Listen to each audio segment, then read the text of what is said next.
Rose Bove was born in Putnam in 1912, the youngest of 7 children born to Charles and Rosanna Bove. She lived her early years in a house on Main Street, site of the current Putnam Post Office. Prior to her graduation from Putnam High School in 1930, she accepted her first job in the Bove Insurance Agency, which led to a very successful career in insurance.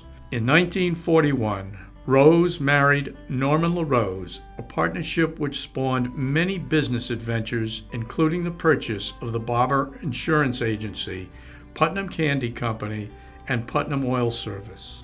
On a more personal note, Uncle Arthur and Aunt Lucy came to my home for dinner to join us for the family meals every Sunday for many years.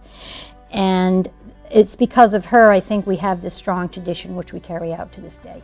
While Rose volunteered her services to the Putnam community in many and various ways, one that she especially was proud of was her role as den mother for area Cub Scouts during World War II. She maintained her generosity to scouting throughout her lifetime. Her early experience as secretary in the Bove Insurance Agency led to her success as a businesswoman, a town and state official, and a philanthropist. Very generous, very proud lady. Loved her family first and foremost. She loved her church. She loved the city of Putnam. But I would have to say that her most defining characteristic was her very strong resolve. This is what made Rose Bove LaRose who she was.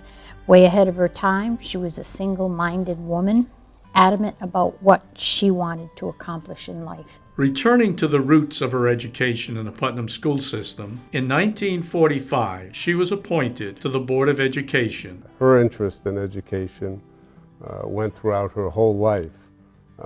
30 years on Putnam's Board of Education, 18 years as chairperson. She was involved with Quinebaug Valley Community College at its inception. Putnam High School, the original Putnam High that I went to, and most of us did.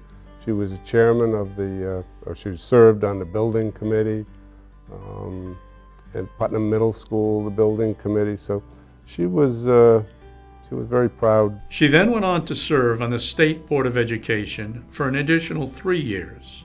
Her devoted commitment to education included leadership roles in the Connecticut Associations of Schools, Connecticut Vocational Education, and at Quinebaug Valley Community College. The flood of 1955 dealt downtown Putnam a serious blow and put the community in a recovery mode. Norman and Rose contributed from personal resources to build the Putnam Shopping Center where homes and businesses previously stood. And she really believed in the people of Putnam and decided to take on that endeavor. And in fact, after it was dedicated in 1964, some historians would say that was a turning point for the town of Putnam in our history. In 1977, state, local, and church officials gathered at the Sheridan Inn in Norwich to recognize and honor Rose's many accomplishments and contributions. Because of her generosity to St. Mary's Church in Putnam, her funding to build a chapel in the impoverished nation of Haiti, aptly named St. Rose Chapel, and her ongoing financial support to Catholic causes, she was conferred the Papal Medal by Pope John Paul II in 1985. She was so committed and dedicated to her community, and you saw that through her involvement in helping to raise some funds for Day Kimball Hospital. It was really her beloved Day Kimball Hospital, so she's always very helpful.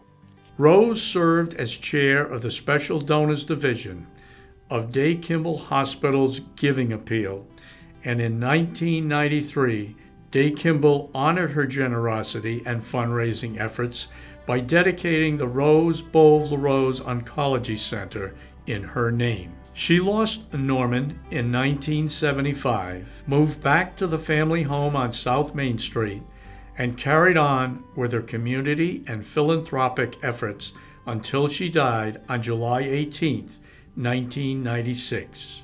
She's given a lot to this community. She's a very generous, lovely person.